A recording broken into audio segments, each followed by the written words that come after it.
Welcome to the Transformative Neurotherapy Podcast with your host, Dr. Heather Putney, founder and executive director of Transformative Neurotherapy. This is the place where healing happens faster.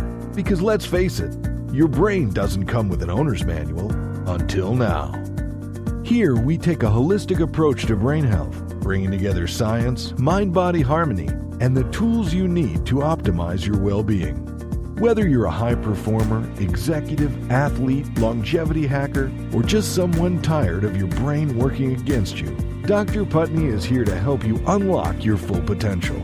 From brain fog to chronic stress, we're covering it all so you can finally experience brain health, mind harmony, and total well-being. Ready to get unstuck? Let's get started. Before Neurofield Neurotherapy became the innovative company it is today, it began as a vision fueled by scientific curiosity and a drive to solve real clinical challenges and a commitment to helping people achieve better brain health. Today, we're exploring how the company first came to life. Welcome, everyone. I'm Dr. Heather Putney, founder and executive director of Transformative Neurotherapy, here in the studio with Dr. Nick Dogris, a licensed psychologist practicing at Neurofield Neurotherapy, but he's also a maverick and a pioneer in the field of neurostimulation. And I can't wait to pick his brain and explain and help him show everyone how exciting this field has become because of what he has contributed to it. So on that note, we're gonna kick it off. Welcome, Dr. Dogris, and thank you for joining us. Thank you for having me. It's a pleasure. Now, we were chatting a little bit before this, and you wear so many hats. So it was even too challenging for me to introduce. So I think it's for our audience, it would be super helpful just to kind of give them an idea of the scope of the work that you do. So could you just kind of give us a little bit of background? Yeah. I do wear a lot of hats. I'm practicing at Neurofield Neurotherapy, which is our clinic in Santa Barbara, California. I am the co-founder and CEO of Neurofield Incorporated, which is a hardware software manufacturer where we build EEG devices, cranial electric devices, photobiomodulation devices, all these fancy devices to treat the brain. I'm the executive director of neuroscience at a facility called FHE Health in Deerfield Beach, Florida, which is a inpatient, outpatient facility that treats mental health and substance abuse issues like opioid dependence, alcohol dependence. We have 185 beds inpatient, 250 outpatient. 10 neuro labs are working 7 days a week and changing the face of the way we treat mental health problems and substance abuse rehabilitation. So yeah, I do a lot every day. And it's been fun. I've been doing it for, like 30 years now. So Wow. it's kind of interesting to think about doing it that long. Wow. And with that scope of practice, you've got just a wealth of knowledge of different ways that these innovations can be applied to different populations and help them heal, correct? Yeah. Over the years, we discovered that the technology could be applied to different things.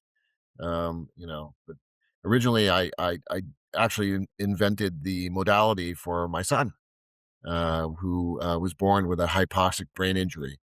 And at that point in my career, I had been practicing for almost 12 years. And he was severely injured at birth, which hypoxia is like a deprivation of oxygen that, obviously impacts the brain. And he was severely injured in about 2 years of his life. First 2 years of his life was delayed. Speech was delayed, walking was delayed, all those things. And I got the motivation, obviously, as a parent to want to find a way to help my kid.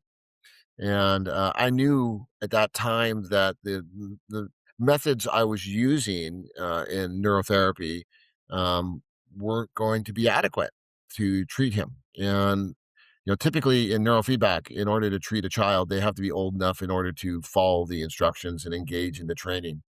And I know from experience, if somebody has an early life injury, it can take, a long time to get them to the place where they can do that. They can engage in that kind of training. And so that terrified me. I knew I'd be behind the 8 ball by the time he turned 5. And so that led me to, trying to find a way to help him. So I combed the internet, I combed the research, and I went through as many different modalities as possible. And I finally came across transcranial magnetic stimulation, RTMS. It's an FDA approved treatment for the treatment of depression. And I thought, oh, this is interesting, an energy technique to be able to treat the brain.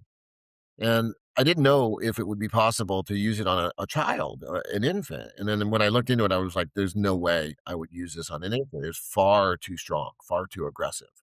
So I started to research, had anybody done this type of treatment at a low energy level? Something where it was like really, really tiny. And nobody had. And at first I was shocked. I didn't believe that it was possible. And then when I found that it was possible, I was like, oh, I want to make my own device to do this because there wasn't anything out there. But I'm not an engineer. I'm a neuroscientist, I'm a psychologist, and I didn't know how to do that. But I got incredibly lucky. After I came up with the idea and kind of prayed for help, I found an engineer who was actually the next student. I was getting a guitar lesson, and the next student walked in, and I was introduced. And in my intention, I was asking for a radio frequency engineer, specifically saying that those words. And after my guitar lesson was over, a teacher introduced me to Brad, meet Nick, meet Brad, and I was like, oh, and he says, what do you do? I said, oh, I'm neuroscience, and I said, what do you do? He goes, I'm a radio frequency engineer. And time literally stopped. I was like, oh my god, I can't believe it. And it was fascinating. And I said, I need a frequency generator. And he said, well, for what? And I said, well, I think we can help kids with like early life injuries and stuff like that, kids with autism, stuff like that. And he goes, I have an autistic son.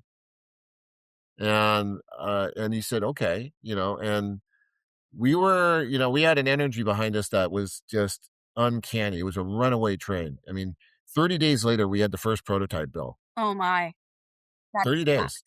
Yeah. And it was fantastic. We just had this synergy, where we programmed the software. He built the device by hand.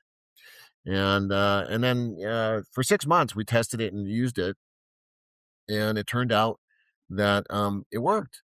And what was fascinating about it was the intensity level was less than what you would get putting your head in the refrigerator looking for food. So it was like really, really small and dinky. And we're like, is this going to do anything? And that was the first question, was like, is it going to have any impact whatsoever? And it turned out that it did.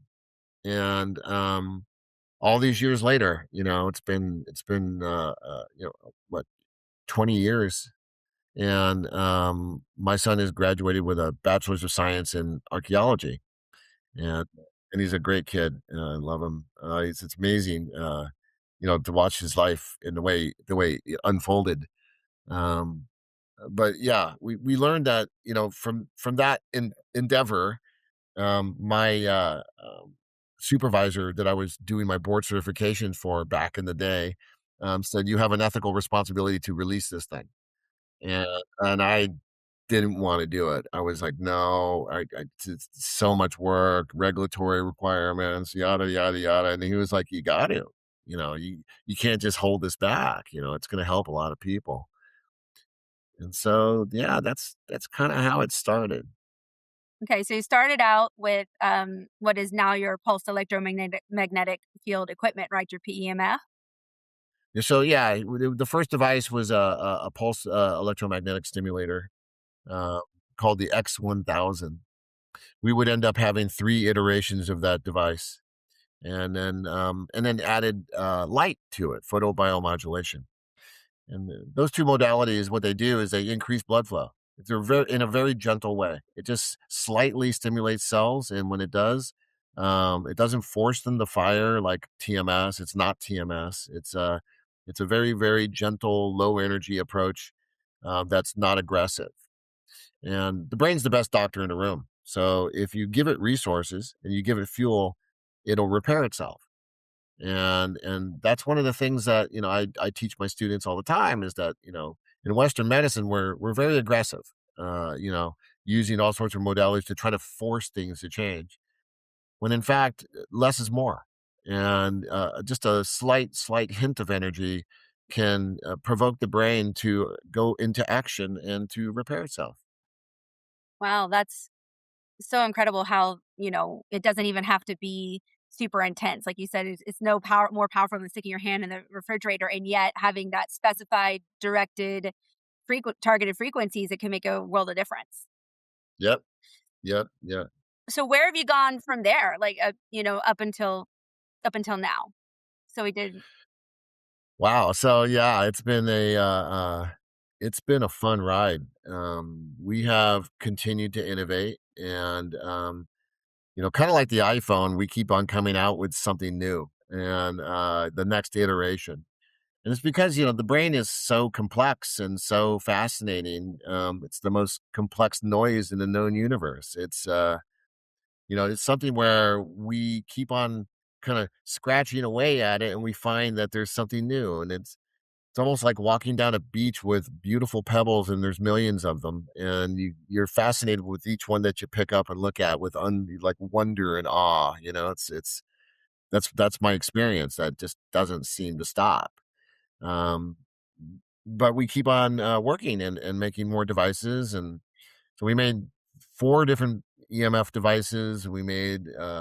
We added light to the solution, and just certain wisps of light actually penetrate the skull and go into the cortex and increase blood flow in a really just safe way. Then we created a cranial stimulator where we actually pass a very tiny level of electricity through the brain, and we can drive it like being on a treadmill, and we can slow you down, speed you up. And really, when we figured that we could do that, we were like, "Oh, well, how do we know what to do?" That was the interesting part. And so that's when we started to use EEG, electroencephalography, to map the brain and to actually measure the organ that we're going to treat, and to target specific areas that correlate or match your clinical symptoms. So, we started doing that, and, and that process has become more and more illuminating, if you will. We use metrics that are and programs that are built at the Schwartz Center for Computational Neuroscience at UC San Diego. And those tools are some of the most widely used neuroscience tools in the world. And I'm pleased to be part of that team and that innovation, because we're really moving the needle and understanding brain dynamics and the way that things are changing and moving. Yeah. So for years, we've been working on these analysis tools to help us better understand what's happening in the brain and to correlate your symptoms to what your brain is telling us. And then once we know we get a match like that, then we can target those regions and slowly and gently start to rehabilitate them. And that's what we've been doing, for years. Well, that's really exciting. So you started out just trying to help out your son, and it's grown into more and more modalities to help the brain heal, and has been released to the world and has done great good out there, from what I understand. Yeah. We have 3 FDA clearances now. One for our EEG device that measures the brain, one for the software that does the analysis and the interpretation and protocol generation, and then one for the cranial stimulator that actually stimulates the brain and provides the treatment. So, we've grown to the point where the methods are scientifically valid and data driven. So that's the really exciting part now, which is, what's happening here in the future. You want to know what's going to happen in the future? All right. Well, I cannot wait to hear what happens in the future, and that's what we're going to kick up the next episode. So if you're excited to hear more, stick around, and we get to hear about where this field is going with Dr. Dogris. So thank you so much for joining us today, Dr. Dogris, and can't wait to hear about the next steps. Thank you very much. It's been a pleasure. You've been listening to the Transformative Neurotherapy Podcast with Dr. Heather Putney. Remember, your brain isn't supposed to hold you back. It's supposed to power you forward. So stop letting it crash your party and start letting it do its job. If you're ready to optimize brain health, sharpen your focus, and age like a fine wine, schedule your free consultation today at transformativeneurotherapy.org or call us at 412-204-7397. Because here, healing happens faster. See you next time.